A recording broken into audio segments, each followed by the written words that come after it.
How to change your Roblox username. If you want to change your Roblox username, this is the name displayed on your icon here. It's pretty simple. Just follow these steps. If you find this video helpful, I'll kindly request that you support me by liking the video and also by subscribing to this channel.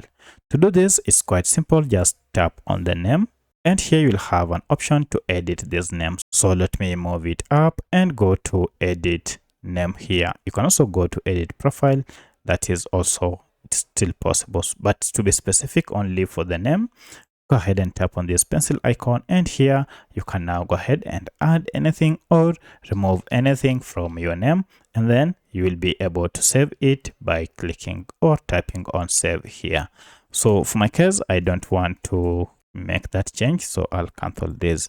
That is the first method you can use. Now on the other hand, you can also go to more here and then go to profile, and this will take you again to the same page where you can go ahead and edit your username and change it to whatever you want. So that's how you can change your username in Roblox. If you have any other question, kindly let me know in the comment section.